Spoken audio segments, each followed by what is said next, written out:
up, guys? Welcome back. It's your boy LG Shirley. I got a new banger from Fox News, I think. This is entitled Secrets Exposed, Trump Shooters Online Accounts Reveal Bizarre Link to Kirk's Alleged Assassin. Let's dive into this and see what it's about.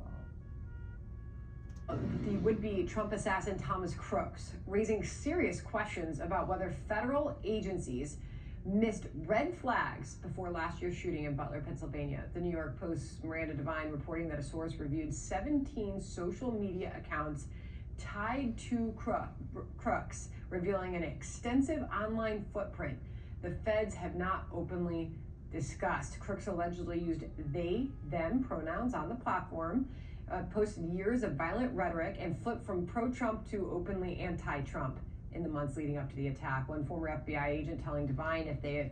Honestly, I think that's the same trajectory that the Kirk assassin took too. He was with a trans person, I believe, when he executed his mission to assassinate Kirk. And he was from a pro-Trump family, if I remember correctly, and which, Charlie Kirk was a supporter of Trump.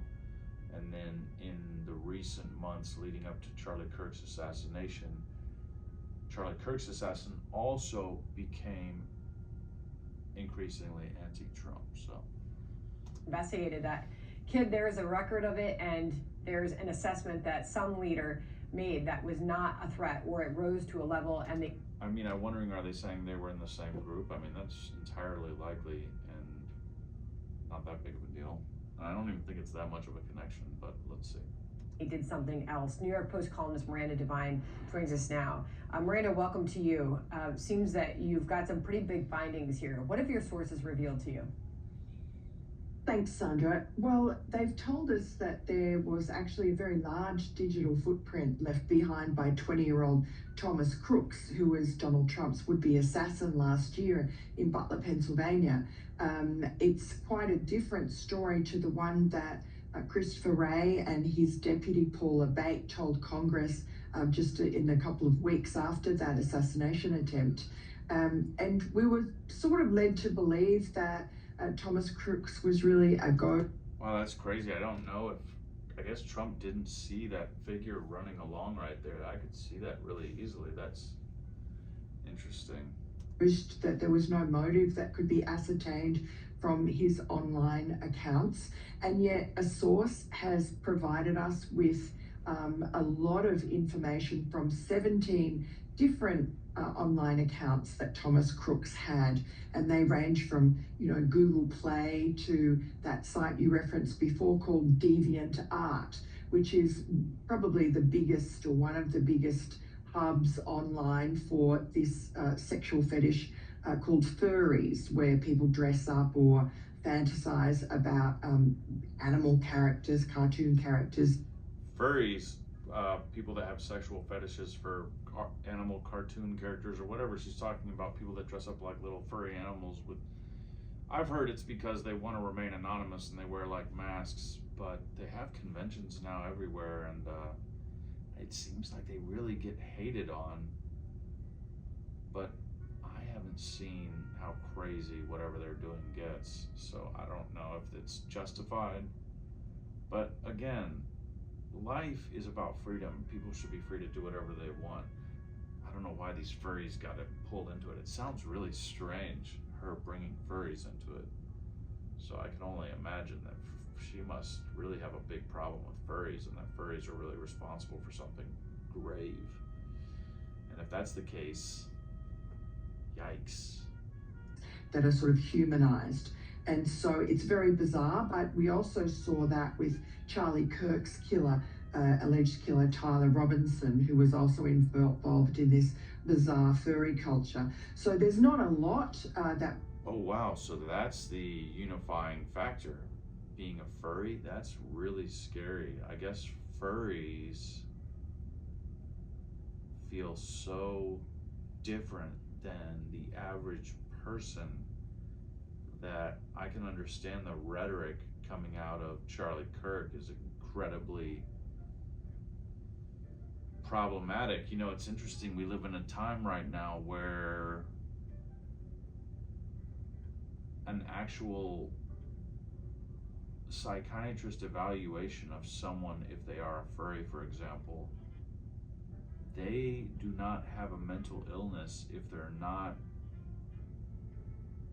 harming anyone else and they're not feeling anxious or acting out with whatever their furry routine is. If they're just enjoying themselves and not causing harm to anyone and not distressing themselves, then in practice they don't have a mental disorder.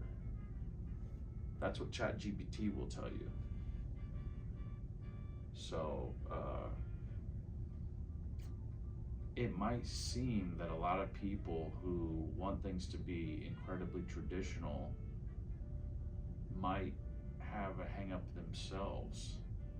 It's a take that not too many people are talking about right now, and I'll be the first to say it if I need to. But that's why I do this channel, Violet Voyage, and talk about nuance, because we need to, if we're the forefront of this, then fine, but we need to keep going and talking about new ideas and new concepts, because like being okay with people doing things and them not hurting anyone else. Now this, the fact that they were both into the furry thing, is a little concerning at first glance. You know, what's going on in the furry community? Is it a lot of extremism and hate, pent up hate, that's not being channeled in the right directions?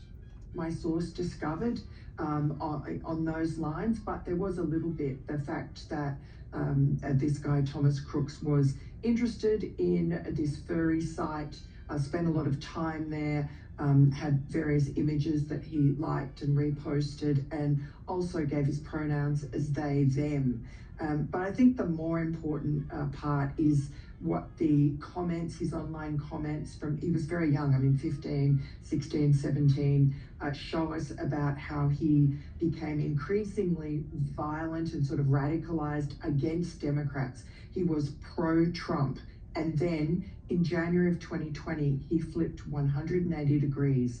Something happened to make him become rabidly anti-Trump. And again, his rhetoric took more and more of a violent turn. He started brushing up against, there was a neo-Nazi by the name, fake name probably, William Tepes, who started encouraging Crooks in more and more violent rhetoric. And then suddenly something happened in August of 2020, and he just disappeared online. Very unusual. And then, of course, in July of 2024, he fired off 8 shots from a rooftop at Donald Trump at that rally. He probably was trying to wipe his digital footprint. I mean, I don't know that. I'm just thinking right now. And maybe what got him completely doing a 180 was maybe he met someone, and maybe that someone was a trans person.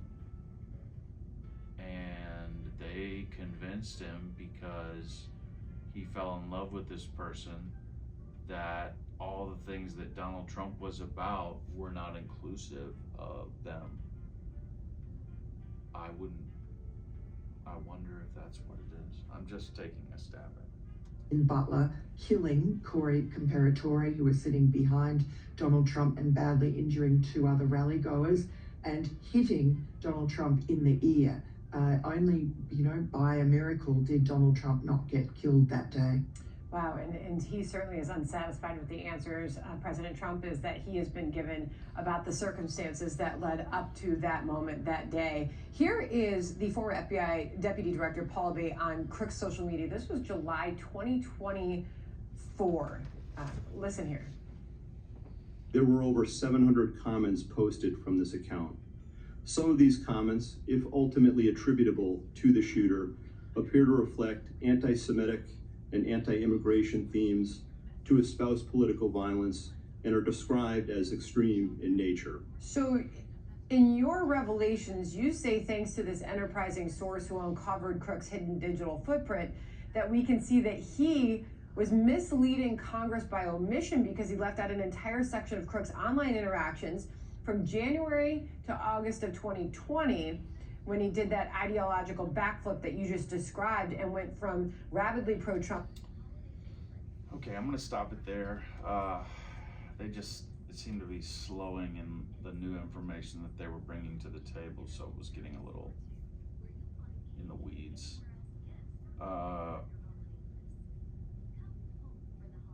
Man, we need more open-minded conversation. We need more tolerance. We need more nuanced views, and I'm here for it. And thank you for tuning in and being here for it. Drop your thoughts in the comments and let me know what you're thinking about right now. And the important thing is that we all understand everyone's free to do whatever they want, and as long as they're not hurting anyone, and ideally doing something to enjoy themselves on some level, whether it be helping someone else or doing something for their enjoyment, we respect that and encourage that for everybody, because life is a beautiful thing in my opinion, and we all deserve to enjoy it. I love you guys. I'm gonna chunk that deuce and I'll catch you in the next video. It's my last one tonight. If you're in the Dubuque area, stop by and see us. Get on a podcast, DM Secret Annex DBQ on Instagram. I'm out.